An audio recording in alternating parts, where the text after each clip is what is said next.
Scary, isn't it? I'm not entirely sure. Obviously, last year we did the festival, which was fantastic. Couldn't have actually gone any better for us, really.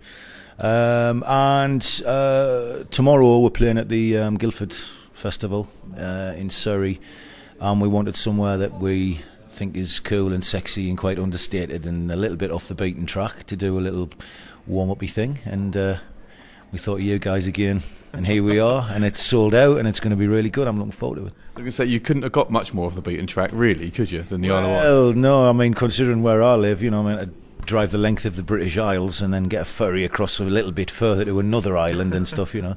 But other than that, yeah, it was. We're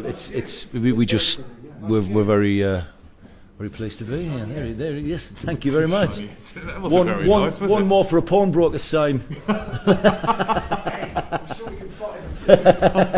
Just look in the front row. Just for the benefit of the tape, that was JJ, the bass player of the Stranglers. Last year you played the festival, and I have to say, I caught you in the Big Top. Mm-hmm. One of the best bands of the weekend, as far as I was concerned. Well, thank you very much. I mean, we were very honoured to be invited, and headline in the Big Top. I think we went on stage at something like 10 to midnight or something. I think it was. That was very interesting. And as we walked up to the backstage area, and couldn't hear a thing out the front, and thought, oh my God, there's no one there, you know. And we're all just, well, look, you know, no one, you know, it's the Stranglers, and you know, the hits are, you know, well known, but you know, that was a while ago, and this is a new age festival kind of thing, man, you know, with all these big bands and stuff. And are we gonna? And we just walked on, and the place exploded, and it was, well, as you saw, it was party time for an hour and a half. It was superb. Really enjoyed that, and really that was the blueprint for the rest of the summer.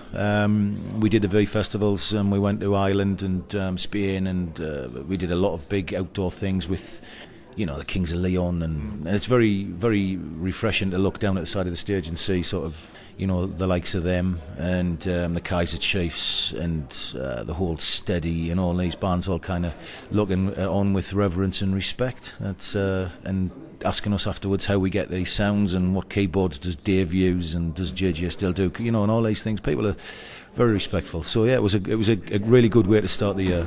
I'm sure it was. I mean, it was the first time with the Big Top on the island last year, and so you do headline one of the nights. Was absolutely superb. Yeah, I mean, that was the Friday, I believe it was, and you know, we were down for most of the day, soaking up the atmosphere and doing interviews and stuff, and just really loosening up, and you know, wondering what it was going to be like when the time came for us to play. And we didn't. I mean, and I'm not saying we were worried, you know, but I mean, when you're playing with a lot of the younger bands who are much predominantly younger crowd, but it wasn't the case. We lit the touch paper and stood back, yeah, and it was great. Yeah. Was that the first time that you, as the Stranglers, had played the island?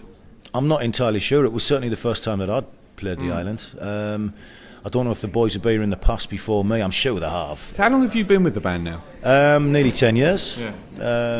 I joined in 2000, replacing a guy called John Ellis, who was the guitarist in the five-piece that I had going at the time.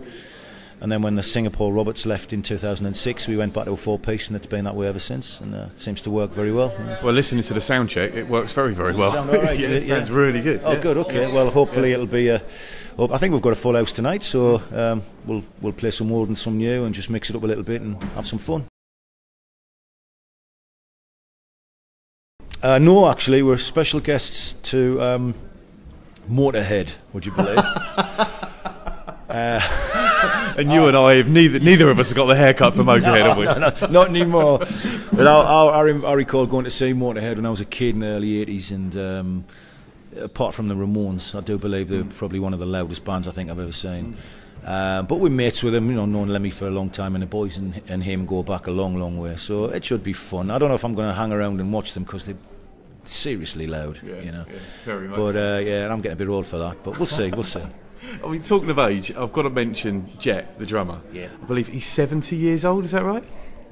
He wouldn't thank me for telling you, but yes, he is. Yeah. He's got a birthday coming up in August. Yeah. and yeah, he just goes from strength to strength. He's a real inspiration to everyone. And he's an original member as well. Yeah, of course. Well, it's yeah. just, I mean, predominantly Jet's band. I mean, he was the one that placed the advert in the Melody Maker in 19 Scared to Death, I think, when they all got together and started it. So yeah, it was his idea. And I think it's fantastic because I was one of the questions I was going to ask. You know, if I didn't get here in time to see the sound check, is Jet playing tonight? Because I know his techie sits in sometimes. Yeah. When we go, I mean, for example, in a few weeks' time, we're going off to do a handful of shows all over Europe. One of which is a festival in Greece. That includes 4 aeroplanes, and Jet, in that kind of heat, Jet just can't really take it, you know. So, and he's quite willing to let Ian stand in and play, and Ian's 25 and full of hell, you know. Yeah. So it's always good.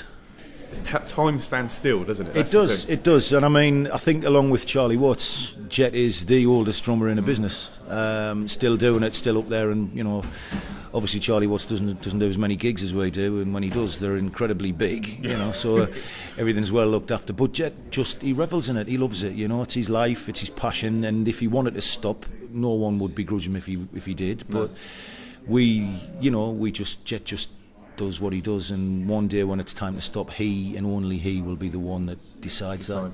Because I had heard rumours, or read rumours, shall I say, that this could be the last sort of tour with the Stranglers. Well, you never say never. I mean, you know, we've been talking with sort of great, excitement about next year, the possibility of a new album and stuff. I mean, it is a tentative possibility, I stress, you know, hasten to add. But Jet's he's very much talking about next year. He sees no reason to stop. He's not talking in terms of stopping, and neither is anyone else. I mean, I think since we went back to a 4-piece in 2006, like I say, and the dynamic of the band went back to what it used to be, there's a lot of people started coming to see the group again.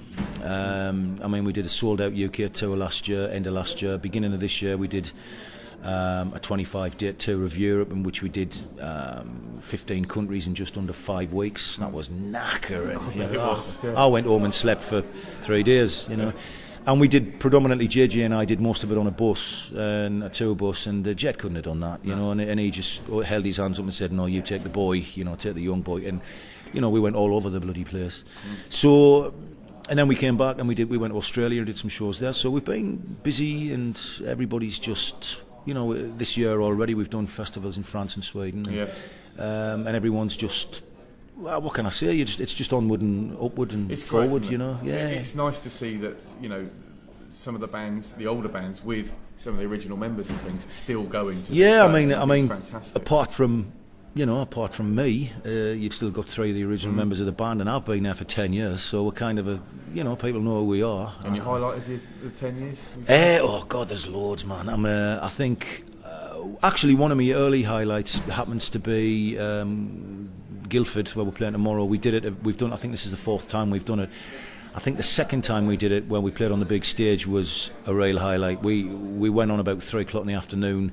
You know, it was one of those days where just everything was perfect. Yeah. You know, it was a perfect time to go on. The weather was mint. The sound was great. There was 35,000 people there, all well up for it. And we annihilated that. And I remember coming off there thinking, whoa, that was something special. And when we've done earlier this year, we played the Olympia in Paris, which is a very, very famous, prestigious old venue. JJ in particular was quite pleased because, you know, like Edith Piaf and Jacques Brel and all these people have played there, as well as, you know, Beatles and the Stones and all this type of thing. And we went there, sold it out, and absolutely annihilated it. And it was, you know, 3,500 people. Great night. So there's been many highlights. It's hard to pin them down actually now, because, you know, there's so many of them, man.